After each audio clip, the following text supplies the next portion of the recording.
As we roll on further into November time, I'm reminded that the end of the year is fast approaching. It's a little odd to me because I feel like this year has passed by in the blink of an eye, even though at times I felt as though it were going painfully slow.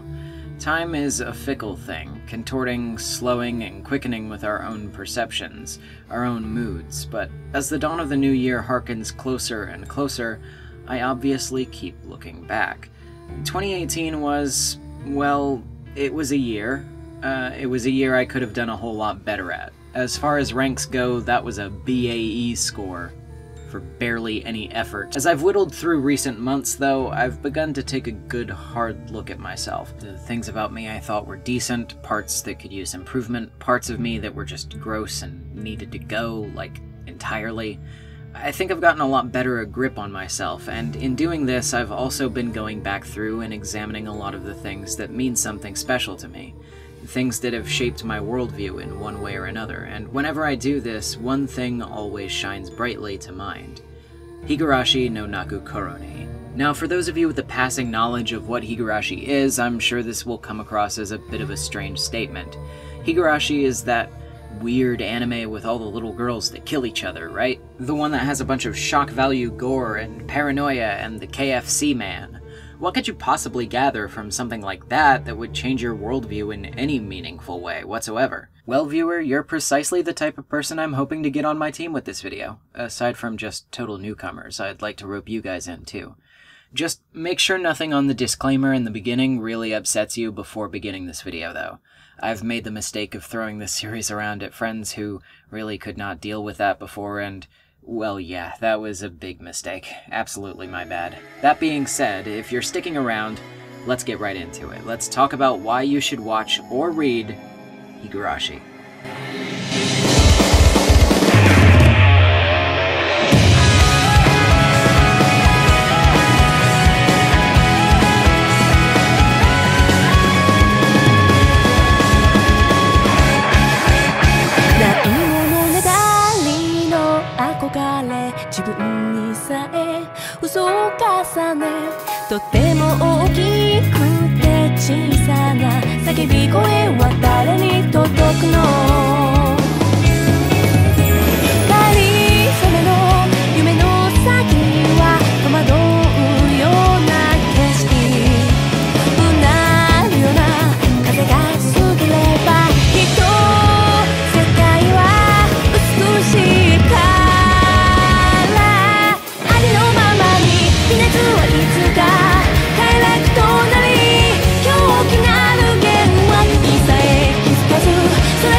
Now for those of you completely in the dark, let's get through a quick rundown. Higurashi no Naku Koro ni was originally released as a sound novel type video game for Windows computers starting in August of 2002, and was produced by indie team 07th Expansion.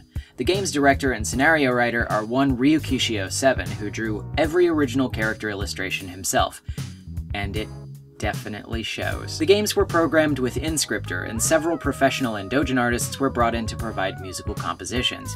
Ryukishi was inspired by the works of Key during the planning phases of Higurashi, and played their games as a reference, along with other popular visual novels of the time, analyzing them tirelessly to figure out the secret to their success. Eventually, he stumbled upon what he thought to be the key ingredient of all the successful VNs on the market at the time. A story starts with ordinary, run-of-the-mill, enjoyable days. Everything is nice, fluffy, and totally normal. Then, out of nowhere, a sudden shocking event would cause the players to cry.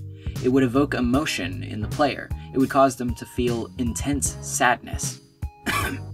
So Ryukishi had his model. He had his formula figured out, but how would he make it different?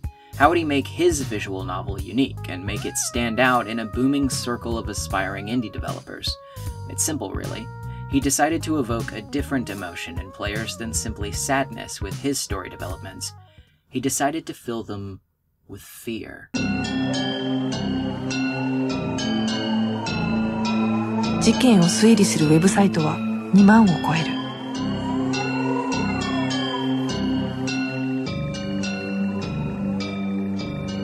作者はこの人。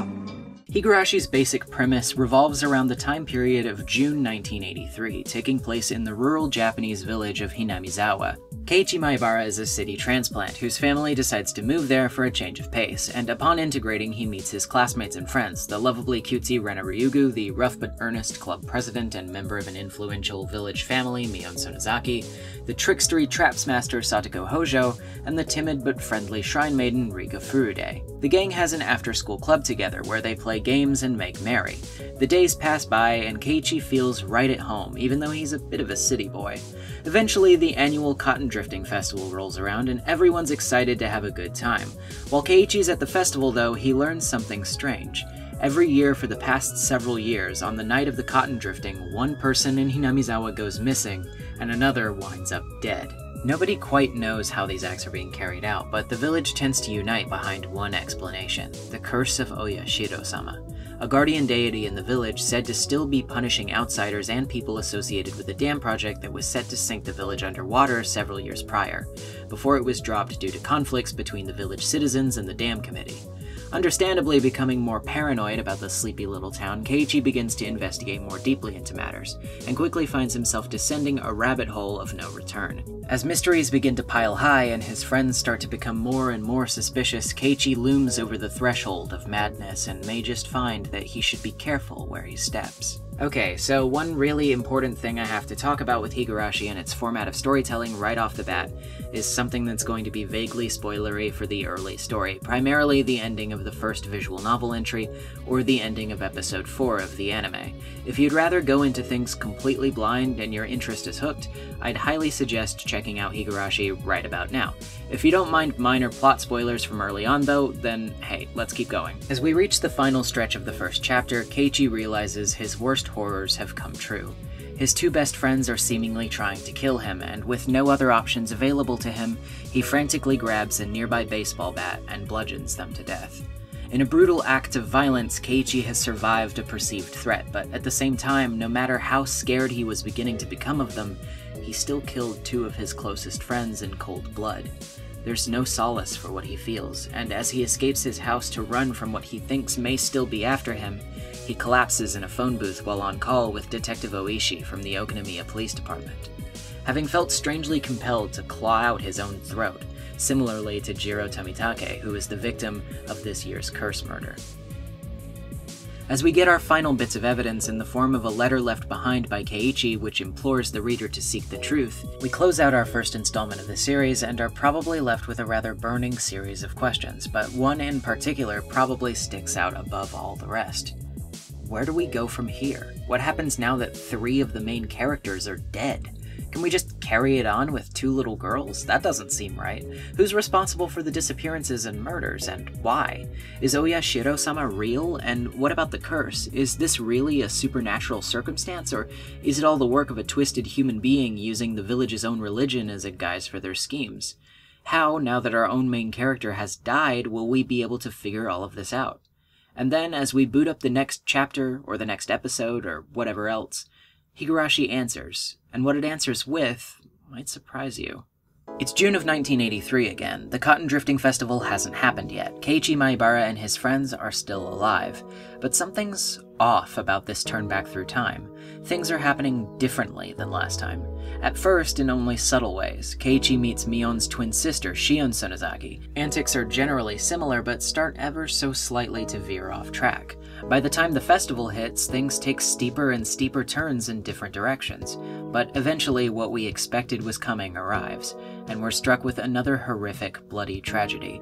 The village of Hinamizawa seems to cycle, and with each new iteration the story starts anew. Our colorful cast are back to their normal lives before despair befalls them, but as new circumstances begin to bloom from inconsequential events, terrible new outcomes begin to surface. It seems as though no matter what the club does, suffering is inevitable. You might start to notice something throughout all of these terrifying scenarios, however. Even if the very nature of the bloodshed seems to suggest nothing is getting better, you might start to realize that you're learning more about the mystery with each new iteration. Details that were unclear before begin to fill in. Blanks that were totally once ambiguous are now relatively understandable. Character motivations, backstories, developments, everything slowly but surely fills out, and before you know it, you actually know a lot more about Hinamizawa, the people living in it, and the mysterious incidents than you ever did going in. This delicate balancing act between horrifying new scenarios and a subtle drip of story information and clues is something I like to call the arc narrative and the series narrative. The arc narrative revolves around all events that are specific to one particular time loop of Higurashi's story. Things like Keiichi finding a needle in his food, Satoko's abusive uncle coming to town, or Rena's father being taken advantage of by a woman who wants his money. Across all of the 8 arcs, there are varying factors which make all of them stand alone in some fashion, though they all must be consumed together and in order to understand properly. The series narrative has a level of consistency though, with certain information almost invariably being present in every loop. Things like Keiichi Maibara moving to Hinamizawa, the mysterious incidents, or even the specific victims of the 1983 curse. This, in effect, gives us the opportunity to not only ponder a specific episodic mystery, but an overarching one. Events, conversations, and other such things that may be relevant to an arc narrative will often subtly result in information related to the wider series narrative being revealed in some fashion, scattering more and more small puzzle pieces for us as viewers to begin to form into a larger picture. The series narrative does not always try to solve the mysteries of an arc narrative, however, as those are better left up to the viewer's own speculations. The tragic bad ends of Higurashi's question arcs don't often directly influence the grander narrative that plays out across all given arcs, so they're tragedies that necessitate direct analyzation from the viewer if they are to be figured out. This push and pull of sorts between what information is handed to you and what information is withheld creates a feeling of gathering somewhat, like you have to put action into the seeking of information in order to consume it. By the end of Higurashi's series narrative, you'll almost certainly know all the answers, but you'll have to go the extra mile to reconcile each arc narrative in your mind. The mysterious incidents may be solved, but there are still individual arc events to be examined. But hey, why don't you stop me there for a second? Like, that all sounds awesome and everything, but isn't this going to get a bit stale if we always have to wait for the build-up in each chapter? Well, not really. For one, Higurashi kinda gets to the point a little bit quicker in each subsequent arc after the first, still spending time on the everyday friendly antics of our club, but not spending too much time retreading old ground. If you've heard about Oyashiro-sama and the curse already, you're probably going to get the severely abridged rundown this time. This time issue is also further negated by just how likable the extended cast really is. Everyone in the club has their own significant developments, personalities, strengths, and weaknesses, and each of them is probably going to prompt you to care about them in one way or another solely based on their individual arcs. For example, Rena Ryugu, our resident axe-crazy redhead, is introduced to us as a fairly airheaded seeming girl who likes cute things. She seems to flip on a bit of a dime though, and we learn that she had a bit of a violent streak in the past. Tensions are set a bit high. But then, as we continue on into further arcs, we start to learn a little bit more about Rena. Namely, that when she moved away from town the first time, she started to have delusions, and her fear and violence were fueled by these strange feelings of bedside apparitions, and a longing to return back to the village she came from. At the same time, her parents go through some personal troubles as well, as it turns out that Rena's mother has most likely been cheating on her father. She decides to leave Rena's dad for the other man and asks if Rena will come along with her, but Rena refuses, even going so far as to change her first name to get away from how she was once labeled by her mother. When she moves back to Hinamizawa, she takes on her new name, deciding to try to make the most of the happy days she has. Though she appears happy and airheaded on the outside, she's rather aloof and depressed on the inside. The first thing she does when she suspects her father is being swindled by his mistress is find and look at his checkbook. That's not the actions of someone who's dumb or easily distracted. Rena simply presents herself in the way that she thinks is best for getting along with the people around her. However, she still has her sensitivities, as she believes her moving away from the village is still punishable by Oyashiro-sama via curse, and her suspicions thereof are only fueled further by the disappearance of Satoshi Hojo in 1982. Anytime either Satoshi or Oyashiro-sama are brought up around Rena, she will become frightfully gripped with paranoia, suspicion, and guilt, and it can be thought that a lot of her stranger behavior that was seemingly unexplainable before is a byproduct of these outbursts. Speaking of paranoia, let's talk about the horror aspect of this series. It's a very notable and potent element, so it would be wrong of me not to talk about it. For the most part, people think of the horror of Higurashi and attribute it to mainly the famous scenes of violence that are commonly attributed to its namesake.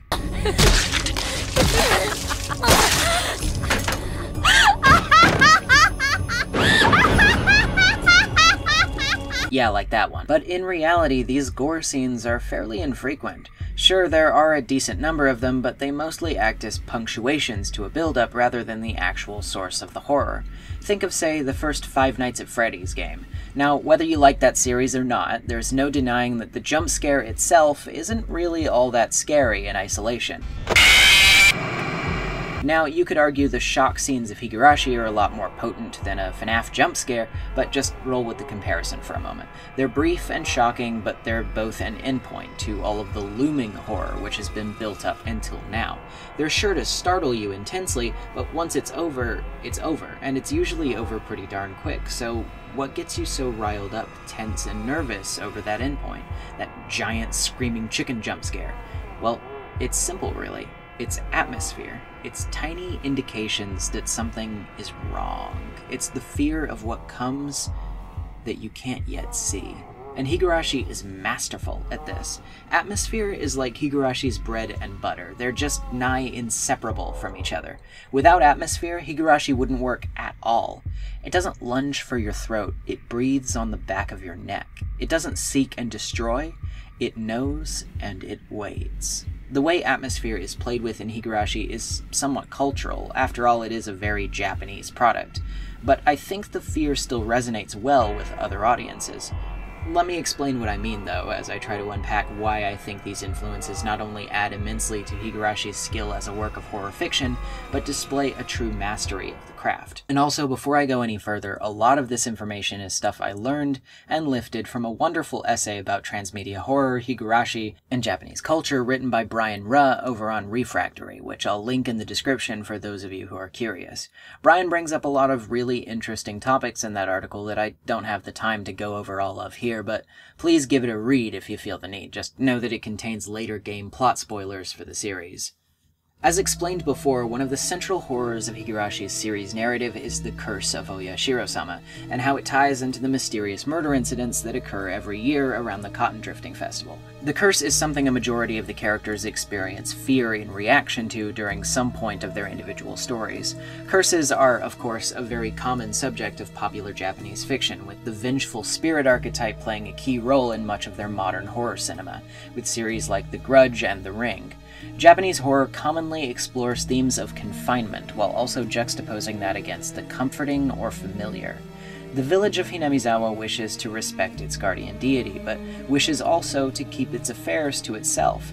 Officers involved with investigating the strange incidents often don't make headway because of the village's stubbornness in unanimously attributing these acts to the curse, and a sense of ambivalence and forcing people to stay in line are emphasized with how the village treats the concept of outsiders meddling in their affairs. Conversely, the merits of this community are also championed in situations where they band together to push love and acceptance, but more on that later. The more traditional elements of the village's power can at times be championed like this narratively, while in other parts of the exact same series this very strength becomes a sticking point of dread as Keiichi, an outsider to the village and their affairs, perceives the village collectively as out to harm or silence him. Religion similarly plays a strange role in the theming of Higurashi's horror, as though Japan is home to many numbers of spiritual individuals, there seems to be a contemporary discomfort among them with cult activity or splinter factions of religious groups. Oyashiro-sama is often described with reverence, fear, and respect, but characters who are the most invested in pushing the belief in Hinamizawa's guardian deity more widely are treated with much more antagonistic portrayal. In addition, the series is home to many similarities with Japanese folklore, with many good examples being available in famous author Kunio Yanagita's literary account of oral folk tales from the Japanese city of Tono, Tono Monogatari, or The Legends of Tono. Originally published in 1910, Tono Monogatari is often cited as the starting point of Japanese folklore studies, and in it, Yanagita's local informant and collaborator Kizun Sasaki offers an interesting vision. A vision of the typical Japanese villager growing in a world that is brimming with danger from forces unknown to us, and malevolent creatures that move between the realm of man and animal. The book details accounts of jealous gods, mysterious disappearances, mysterious deaths, and sudden violent killings among villagers. Yanagita's account is also bookended both in the beginning and end with writings of a festival, which emphasizes their importance to the life of a village. Does any of this ring any bells? By translating these elements of traditional folklore into contemporary horror, Higurashi introduces the intimate and familiar, but also the uneasy into its world. Human and supernatural affairs are often treated with a sense of blurred lines, with some characters believing in the otherworldly being to blame for incidents, and others arguing that there is a human culprit. Similarly, Tono Monogatari relays its folkloric tales with a sense that they are true, for the sake of authenticity as to their manner of circulation. Yanagita's account, while instrumental to the development of their folklore studies, however, can also be said to tie closely to concepts as a whole that belong to the Japanese nation.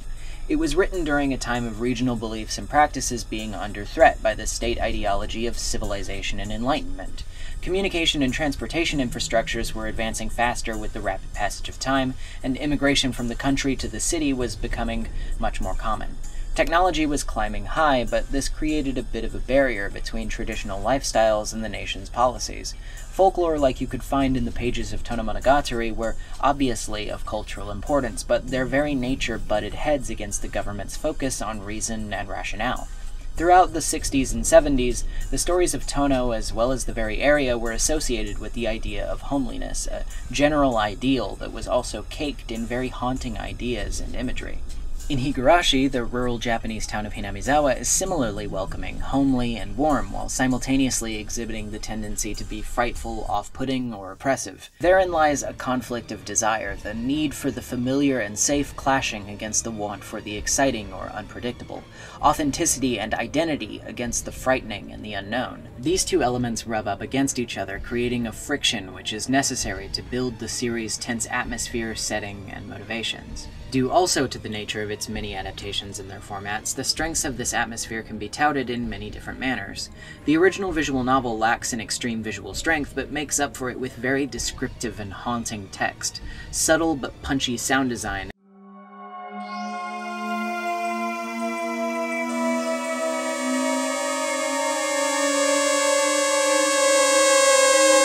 feeling of helplessness from the lack of player input.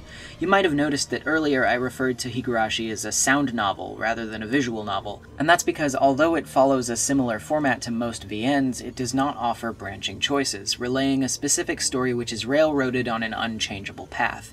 The horror here is enhanced by the inability to skim chapters like in a book, or skip scenes like in a TV show. The only agency the player has over Higurashi's story is the ability to proceed it, click after click, or save their progress to load back up later. We as players aren't given influence over the proceedings, we're merely given the option to continue them, even throughout some of the most grueling and horrific scenes the story has to offer.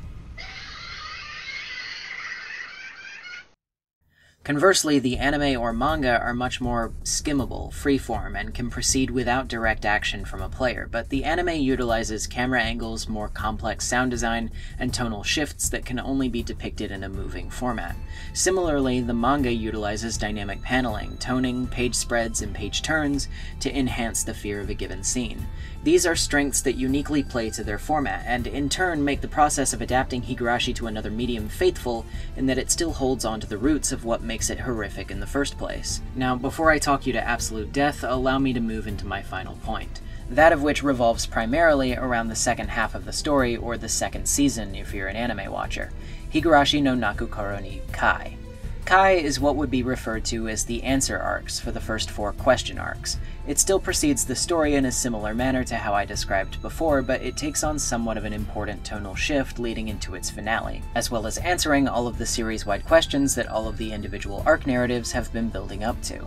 What surprises me the most about Kai is that a lot of people who have seen the first anime season of Higurashi have never seen Kai, and therefore I feel don't remember Higurashi as fondly as they could. It's the ending that really wraps up everything nicely and with a sense of appropriate thematic conclusion, instead of sorta thematic conclusion but still a ton of questions left up in the air, like at the end of Season 1. While I won't spoil the revelations of the wider series mystery, Kai wraps them up with a lot of very interesting ideas, and though I know it's not an ending everyone loves, I can't help but be confused as to how anyone could dislike it. Not only do the actual solutions make a lot of sense and capitalize directly on the series' overarching themes, but those themes are delivered upon extremely, extremely well. Ryukishi 07 has stated that Higurashi to some extent is representative of the cycle of depression, and more specifically the ability to break out of it with the help of others. The cycle being represented by the unsolvable tragedies of the endless June, is finally torn asunder when, as our cast makes a greater effort to resolve their individual problems, they too begin to understand each other and reach out to one another.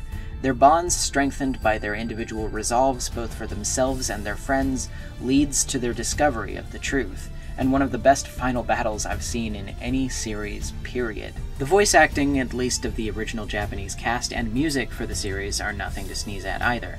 Soichiro Hoshi's energetic but sincere portrayal of Keiichi bumps an already exceedingly warm and kind boy into the realm of the coveted favorite boy for me. 見てろ、この程度の運命なんぞ。この俺がプチッとぶち壊してやるぜ。 And Satsuki Yukino's mastery of range with both of the Sonozaki twins is honestly the stuff of voiceover legend.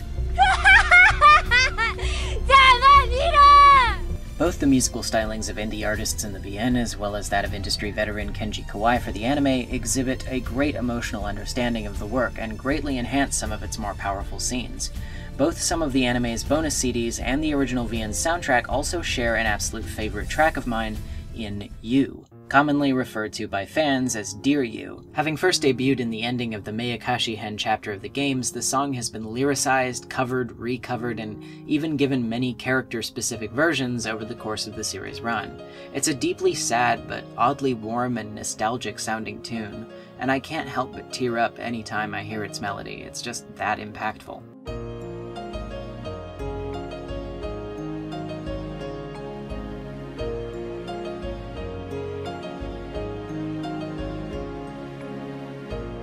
Overall, Higurashi is a tour de force of cultural influence, character writing, world building, mystery crafting, horror, heart, and so much more that it's just difficult for me to call it anything but a masterpiece.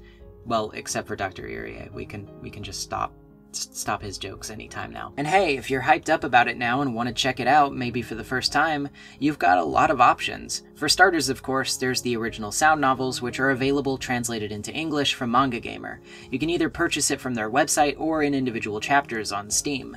There's the anime series, which, despite some low-budget visuals, still works impressively well as an adaptation, and is a very solid show despite the hiccups. It's available on DVD and Blu-ray from Sentai Filmworks, with the first season being on Hulu and both being on High Dive, though definitely stay away from the English dub. They only dubbed the first season, and also it's god-awful. There's also the manga, which is available in its entirety from Yen Press, divided up into little series releases for each of the 8 arcs. If you're a cut above the rest of us and you can understand Japanese, then you're open to a lot more options as well, ranging from the audio drama CDs to the novel adaptations to multiple console ports on PS2, PS3, PS Vita, Nintendo DS, iOS, Nintendo Switch, and God, PS4 coming soon, by the way. There's also a Japanese live-action film based on the first arc, but I don't really know much about that one. I'd exercise caution considering the track record for those kind of things. Obviously, there's a wealth of side content as well, which ranges from pretty nice, if not a little odd, like the PSP 3D fighting game, to downright abysmal, like the fanservice-heavy anime OVA Higurashi Kira, which, seriously, just don't watch that. There's also the one-shot manga, which adapts the beta version of the Higurashi story, which was envisioned originally as a stage play that never came to be. Or, hell, you could just go see the stage play now too, considering it had a run in recent years due to Higurashi's franchise success. Or, if you want to take the crown jewel of Higurashi fan shenanigans, you could literally go to Hinamizawa, yeah, you heard me right. Shirakawa-go in Japan is a town you can go to as a tourist, and it is literally the exact model for Hinamizawa as it is depicted in Higurashi media. There are multiple spots that are completely dead on to how you'd have seen them in the series, and it's really awesome, actually. I'd kill to get to see it someday. kill to get to see it some. And of course, if you loved Higurashi, there's always the spiritual successor / sister series, also written by Ryukiyo 7, Umineko no Naku Koro ni, which I might also have to talk about one of these days. Just, don't watch the anime for that one. Trust me. So, in closing, how did Higurashi shape my views? How did it change the me of yesteryear into the person I try my best to be now? It taught me that the frightening can sometimes be the familiar, that change is necessary sometimes, that sometimes you have to look deep inside yourself and realize who exactly the monster you've been running from is. It taught me to turn inward and search for my demons, not to exacerbate them, but to rid myself of their influence. It taught me to seek community and shelter with those I love, and to protect them as they protect me. It taught me that no matter what kind of horrors you face in the heat of battle, in the brightest light, or in the blackest darkness, there is always a way out if you only reach out, show compassion, show love, and most importantly, build people up. Because if you do, you'll certainly make the world a better place than it was before you got there, and it'll be better off after for having had you in it. And that, among many other reasons, is why you should watch / read Higurashi When They Cry.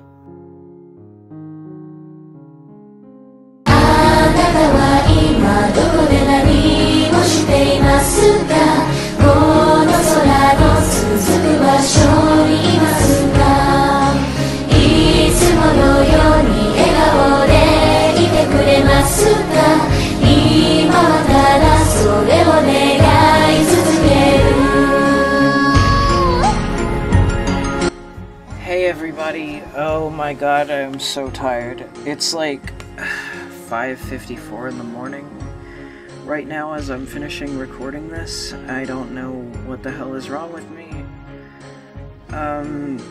Yeah, I don't really know what to say. I'm so tired that I can't think straight, but I guess I'm gonna try to rattle off the normal YouTube shtick anyway. I hope you enjoyed this video. I've wanted to do it for a very, very long time because Higurashi means so much to me, and it's just, you know, it's ridiculous. It's crazy. I don't even know what to say about it other than I love it so much. If you liked this video, like it. If you want to subscribe, subscribe. If you don't want to do either of those things, then you don't have to do either of those things. Keep it cool, keep it real. If you'd like to comment and leave, you know, suggestions, criticism, thoughts of your own, that kind of thing, you're more than welcome to do so. If you like this video and you want to support the continued production of more videos like this on my channel, then I have a Patreon where I have tier rewards and other goodies that might convince you to help support the making of my shows. You don't have to donate, obviously, because why would you? But if you want to, that would be incredibly nice, and I would appreciate your face forever. I am so tired, oh my god, I probably sound ridiculous. So I'm gonna go before I say something even more ridiculous. Thank you for watching my video, have a fantastic night. Peace out.